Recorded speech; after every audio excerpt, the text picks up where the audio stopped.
Sneaky Hembo is ready for Graziano today. So the Bills look like they could be one of the most dominant teams we've ever seen.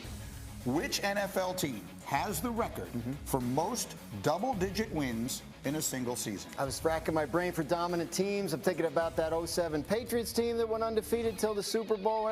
But offensively, I think the one that stands out to me that was so dominant nobody could stop him is the greatest show on turf Rams of 1999. Give it to him. That's correct. That's right. Yeah. There you go. Pose on them, Graz. The 07 Patriots were next. Of course they were. You named the teams that were 1 and 2. The Rams did it 13 times. The 07 Patriots did it 12 times. That is Dan Graziano just getting it done. And so let's put the scoreboard up here. And I believe that it is Graziano versus Hembo. Let's take a look here as we're blocking it. 23-16. Graziano is up a touchdown as we work our way over this. So the Bills clearly look to us like they are the best team in the National Football League so far. Let's see if Domonique Foxworth agrees. Last week, he gave us his power rankings, his fundamental list of the top 5 teams in the sport. Week 2 power rankings. Domonique, take it away. Let's get right to it. Dolphins, number 5. Wow. They have 2 really impressive wins. One was a defensive win. The next one was a crazy offensive win, finding ways to win. And they're pretty much unguardable, it seems like, on defense. The Ravens made a lot of mistakes to make it easy on them, but it's hard. They're 2-0 right now. It's hard not to have them on this list with a quarterback that's playing really well and really smart. Number 4, I got the Buccaneers. That defense, so this is not the same as the previous team. They do not have offensive wins and defensive wins. They got defensive wins and then some more defensive wins. They have the best defense in football right now, and they have the greatest quarterback of all time to be able to make just enough plays to get the job done. So I like this team at number 4, but they are not the best in the NFC. That's the Eagles at number 3. What we saw last night against a Vikings team that I thought was pretty good, and I still think they're really talented and they're a pretty good bunch, but the Eagles dominated them. They couldn't get any pressure on Hurts, and he sat in the pocket and ripped them apart. The secondary seemed like they could cover the best receiver in football in Justin Jefferson, and they couldn't run the ball on them either. They were a dominant team last night. And number 2, got to put the Chiefs at number 2. It hurt my heart a little bit to put them at number 2. They've had a couple really impressive wins. Or, well, I wouldn't say really impressive wins. They have a couple impressive wins. They beat the Chargers, who a lot of people think are a real Super Bowl contender. They have Patrick Mahomes, which means that they're always going to be up in the top 3 somewhere. Their defense is still coming along, made big plays to close that game out. But, I mean, this is easy. You know who it is. It's the Bills.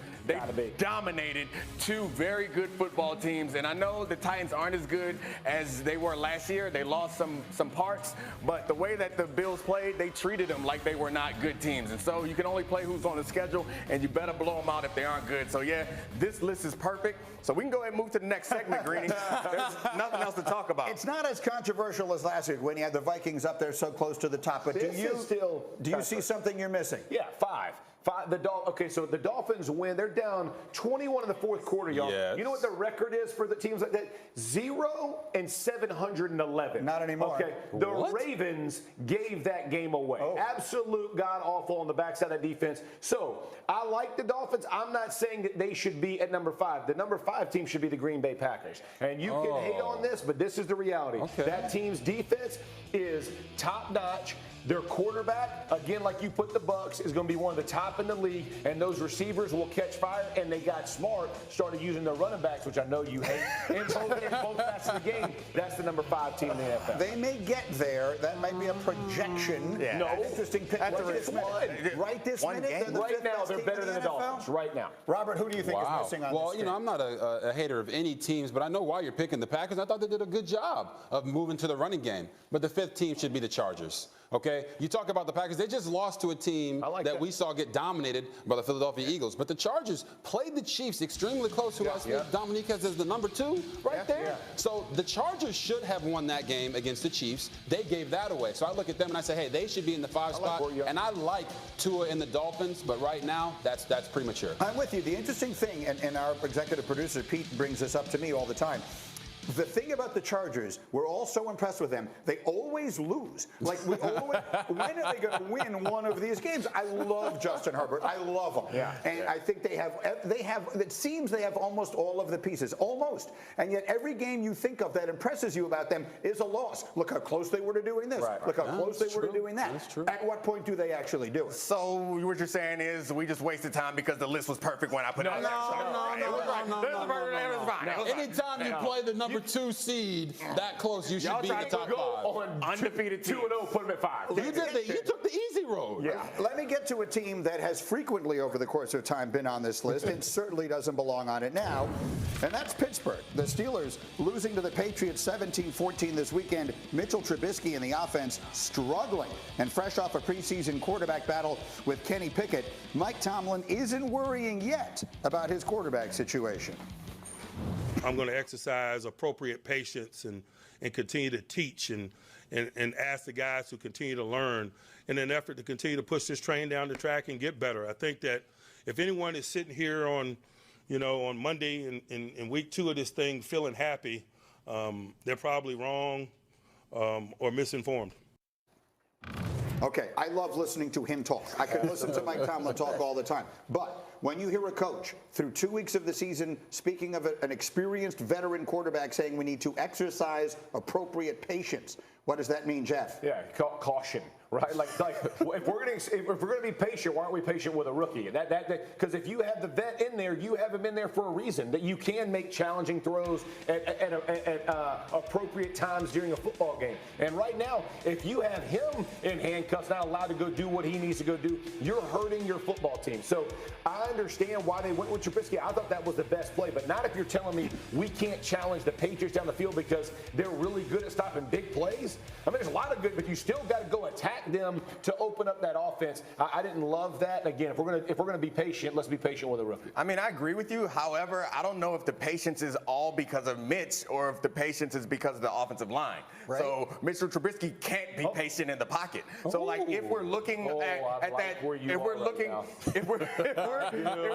for Mitchell to attack down the field, we got to get some big dudes up front that can protect him. And we also got to run the ball.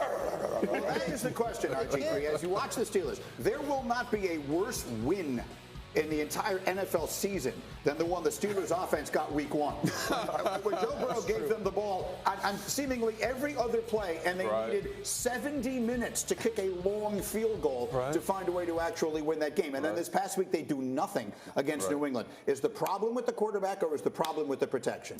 I think the problem is with the protection. I think Mike Tomlin has earned our trust. He has basically given Mitch time, and he's saying, listen, you got a couple more weeks, man. If you don't really get it together, I'm going to go put Kenny Pickett in there. Because here's the reality. Kenny Pickett outplayed Mitch Trubisky in the preseason. It's just that Mitch didn't Mitch it up enough to allow him to get replaced. So I just feel like, what can Mitchell Trubisky do that Kenny Pickett can't? Kenny Pickett has shown he's athletic. He's shown that he can throw with timing and rhythm. And guess what he doesn't have? He doesn't have bad memories. That's the difference between him and Mitch. And I think if you put Kenny Pickett in there, it will be a spark for the entire team. But I trust Mike Tomlin, and I understand that he is seeing things that we're not, and he's trying to protect his rookie quarterback. He's going to allow Mitchell Trubisky to run this thing out for a few more games, and if it doesn't improve, Pickett will be in there. Danny, what do you think? What are people around there saying? Yeah, look, someday Jeff Saturday's going to start listening to the rest of us about how important the offensive line is. I don't know why he doesn't get it. But look, they don't trust the protection. I mean, there's no question about it. You can see that.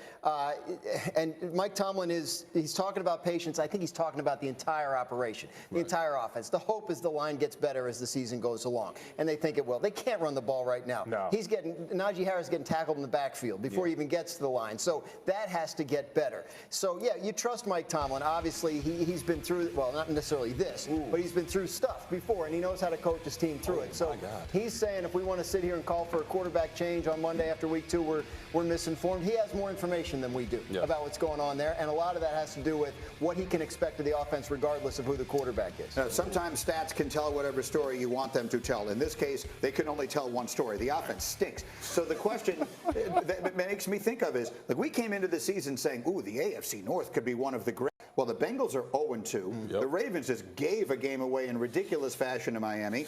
The Browns have all of their problems, and they lost to the Jets. They gave a game away, and the Steelers' offense looks terrible. Who's the best team in that division? Yeah, I'm going to go with the Ravens. I think they have the far better quarterback of anybody in the division, and they also have like a stable organization. I think the Steelers are an organization that's stable, but they don't have an offensive line or quarterback. So as bad as the Ravens looked in the fourth quarter yesterday, I trust them more than any other team. Buy anybody? Are you buying anybody in that division? I am Saturday? not. Listen, the Ravens have the worst pass defense over the last 19 games of anybody in the NFL. That is not the that is true. You can't give away a 21-point lead in the fourth quarter. They have to get better, and it can't just be all about Lamar, because at some point that we've seen injury, they're going to mount up. It's just going to be too difficult. And that's why those stats are so bad, because of the injuries. Like saying those last 19 games, everybody was hurt last year. So and they're getting people hurt again this year. I understand that, but still, they found a way to be competitive last year. I trust them more than I trust the Bengals,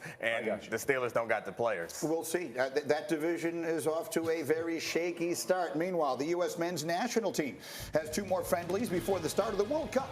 They will play the first one Friday against Japan in Dusseldorf, Germany. We'll have it for you on ESPN2 and ESPN+. Coverage starts 8 a.m. Eastern with a kickoff at 8:25. All right, coming up, who had the Dolphins hosting the Bills in Week 3 as the game of the year? Do Tua and Tyreek have a chance against their division rival? The answer might surprise you. Next.